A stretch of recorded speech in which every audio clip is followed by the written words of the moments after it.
ಎಲ್ಲರಿಗೂ ನಮಸ್ತೆ. ರಂಜಿತಾ ಕೋಡಿಬೆಟ್ಟು ಚಾನಲ್ಗೆ ಸ್ವಾಗತ. ಇವತ್ತು ನಮ್ಮ ರೆಸಿಪಿ ಯಾವುದಂದರೆ ಶಾವಿಗೆ ಒಗ್ಗರಣೆ. ಇವತ್ತು ನಾವು ಶಾವಿಗೆ ಒಗ್ಗರಣೆ ಹೇಗೆ ಮಾಡೋದು ಅಂತ ನೋಡುವ. ಇವತ್ತು ನಾನು ಈ ಒತ್ತು ಶಾವಿಗೆಯನ್ನು ಮಾಡಿಟ್ಕೊಂಡಿದ್ದೇನೆ. ಅದರಿಂದ ಈಗ ನಾವು ಶಾವಿಗೆ ಒಗ್ಗರಣೆ ಹಾಕ್ಕೊಳ್ಳೋದು. ಇದಕ್ಕೆ ಬೇಕಾದದ್ದು 1 ಮುಷ್ಟಿ ಕಾಯಿ ತುರಿ, 1-2 ಖಾರಕ್ಕೆ ತಕ್ಕ ಮೆಣಸು, ಹಸಿಮೆಣಸು, 1/4 ಚಮಚದಷ್ಟು ಸಾಸಿವೆ. ಮೊದಲಿಗೆ ನಾವು ಇಷ್ಟನ್ನು ರುಬ್ಕೊಳ್ಳುವ. ಕಾಯಿ ತುರಿ, 2 ಹಸಿಮೆಣಸು, ಒಂದು ಸ್ವಲ್ಪ ಸಾಸಿವೆ, ಇಷ್ಟನ್ನು ಹಾಕಿ ನಾನು ರುಬ್ಕೊಳ್ತಾ ಇದ್ದೇನೆ. ನೋಡಿ, ಇಷ್ಟು ನೈಸಾಗಿ ರುಬ್ಕೊಂಡಿದ್ದೇನೆ. ಎಷ್ಟು ನೈಸ್ ಆಗ್ತದೋ ಅಷ್ಟು ನೈಸ್ ರುಬ್ಕೊಳ್ಳಿ. ಕಾಯಿ ಸ್ವಲ್ಪ ಕಮ್ಮಿಯೇ ಇದ್ದರೆ ಪರವಾಗಿಲ್ಲ, ತುಂಬ ಹೆಚ್ಚಾದರೆ ಒಳ್ಳೆಯದಾಗೋದಿಲ್ಲ, ಅಷ್ಟು ಒಳ್ಳೆಯದಾಗಲ್ಲ. ಸ್ವಲ್ಪ ಕಮ್ಮಿ ಆದರೂ ಪರವಾಗಿಲ್ಲ, ಟೇಸ್ಟಿಗೆ ಅಷ್ಟೇ ಹಾಕೋದು ನಾವು. ಇವಾಗ ಒಂದು ಒಗ್ಗರಣೆಗೆ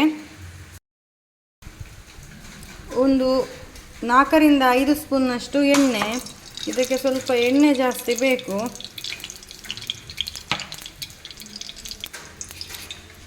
ಒಂದು 4 ಉದ್ದಿನಕಾಳು, 4 ಸಾಸಿವೆ,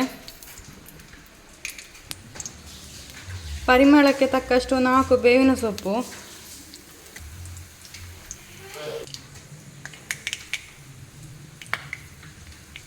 ನಮ್ಮದು ಒಗ್ಗರಣೆ ಚಟಪಟ ಹೇಳ್ತಾ ಉಂಟು.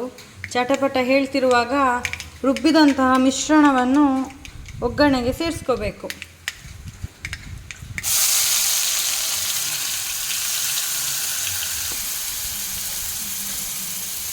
ಇದನ್ನು ಕೂಡ ಸ್ವಲ್ಪ ಫ್ರೈ ಮಾಡ್ಕೊಳ್ಳಿ.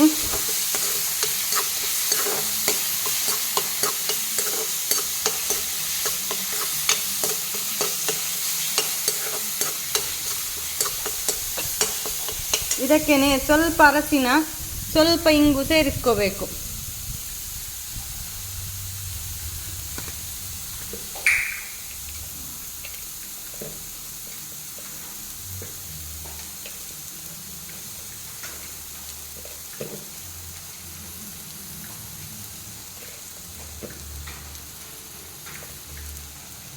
ಸ್ವಲ್ಪ ಉಪ್ಪು.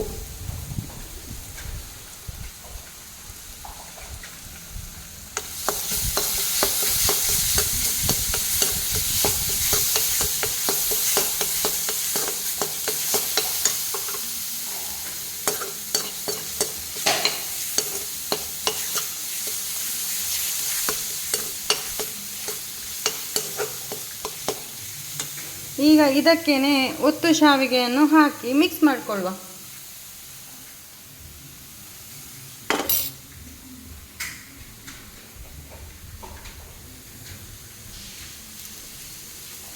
ಶಾವಿಗೆ ಮಾತ್ರ ಉದ್ರುದ್ರಾಗಿರಬೇಕು. ಮುದ್ದೆ ಆದರೆ ಅಂಟೆಲ್ಲ ಇದ್ದರೆ ಆಗಲ್ಲ. ಇದು ಒತ್ತು ಶಾವಿಗೆ ಮಾಡೋದು ಹೇಗೆ ಅಂತ ಬೇಕಾದ್ರೆ ನಾನು ಇನ್ನೊಮ್ಮೆ ವಿಡಿಯೋ ಮಾಡಿ ಹಾಕ್ತೇನೆ. ಇದೀಗ ಬಿಳಿ ಕಜ್ಜೆ ಅಕ್ಕಿ ಸಿಗ್ತದಲ್ಲ, ಬಿಳಿ ಕುಚ್ಚಲಕ್ಕಿ, ಅದರಲ್ಲಿ ಮಾಡಿದ್ದು ನಾವಿದು.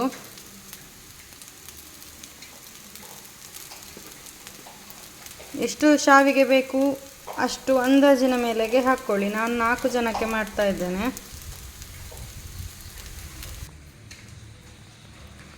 ನಾನು ಒಲೆಯನ್ನು ಆರಿಸಿ ಹಾಕಿದ ಸೇಮಿಗೆಯನ್ನು ಮಿಕ್ಸ್ ಮಾಡ್ಕೊಳ್ತಾ ಇದ್ದೇನೆ. ಬಿಸಿಯಲ್ಲಿಯೇ ಮಿಕ್ಸ್ ಮಾಡಿದರೆ ಮುದ್ದೆ ಆಗುವ ಚಾನ್ಸಸ್ ಇರ್ತದೆ. ಹಾಗಾಗಿ ಇದು ಶಾವಿಗೆ ಫುಲ್ ಆರಿದ ಶಾವಿಗೆ, ಅಂದರೆ ಬಿಸಿ ಒಂದು ಸ್ವಲ್ಪ ಕೂಡ ಇರಲಿಲ್ಲ. ಈ ಒಗ್ಗರಣೆಯನ್ನು ಬಿಸಿ ಆರಿಸಿ ಮತ್ತೆ ಶಾವಿಗೆ ಹಾಕಿ ಮಿಕ್ಸ್ ಮಾಡ್ಕೊಳ್ತಾ ಇದ್ದೇನೆ. ನೀವು ನೋಡ್ಬೋದು ಎಷ್ಟು ಉದ್ರುದ್ರಾಗಿ ಬಂದಿದೆ ಅಂತ. ನೋಡಿ, ಅರಸಿನ ಬೇಕಾದರೆ ಸ್ವಲ್ಪ ಹೆಚ್ಚು ಹಾಕ್ಕೊಳ್ಬೋದು, ಬಟ್ ಹೆಚ್ಚು ಹಾಕಿದರೆ ಸ್ವಲ್ಪ ಅರಸಿನದ ಸ್ಮೆಲ್ ಬರ್ತದೆ ಹೇಳಿ ನಾನು ಇಷ್ಟೇ ಹಾಕ್ಕೊಂಡದ್ದು. ನಮ್ಮದು ಶಾವಿಗೆ ರೆಡಿ ಆಯಿತು. ಇದಕ್ಕೆ ಸ್ವಲ್ಪ ಕೊತ್ತಂಬರಿ ಸೊಪ್ಪು ಕಟ್ ಮಾಡಿ ಹಾಕ್ಕೊಳ್ತಾ ಇದ್ದೇನೆ. ಮತ್ತು ಲಿಂಬೆಹಣ್ಣಿದ್ದವರು ಲಿಂಬೆಹಣ್ಣು ಹಿಂಡ್ಕೊಳ್ಳಿ ಲಾಸ್ಟಿಗೆ, ಅದು ತುಂಬ ಚೆನ್ನಾಗಿರತ್ತೆ. ಬಟ್ ನನ್ನ ಮನೇಲಿ ಈಗಲೇ ಲಿಂಬೆಹಣ್ಣು ಖಾಲಿಯಾಗಿತ್ತು, ನನಗೆ ವಿಷಯ ಗೊತ್ತಿರಲಿಲ್ಲ. ಸೊ ಇವಾಗ ನಾನು ಲಿಂಬೆಹಣ್ಣು ಹಿಂಡೋಕ್ಕಾಗ್ತಿಲ್ಲ. ಲಿಂಬೆಹಣ್ಣು ಇರ್ತಿದ್ರೆ ನಾನು 1 ಲಿಂಬೆಹಣ್ಣನ್ನು ಹಿಂಡಿ ಅದರ ರಸವನ್ನು ಇದಕ್ಕೆ ಹಾಕ್ತಿದ್ದೆ. ಇವಾಗ ನಾನೊಂದು ಸ್ವಲ್ಪ ಕೊತ್ತಂಬರಿ ಸೊಪ್ಪನ್ನು ಹಾಕ್ತೇನೆ ಇದಕ್ಕೆ. ನೋಡಿ, ಸ್ವಲ್ಪ ನಾನು ಕೊತ್ತಂಬರಿ ಸೊಪ್ಪು ಹಾಕ್ಕೊಂಡು ಮಿಕ್ಸ್ ಮಾಡಿಕೊಡ್ತಾ ಇದ್ದೇನೆ.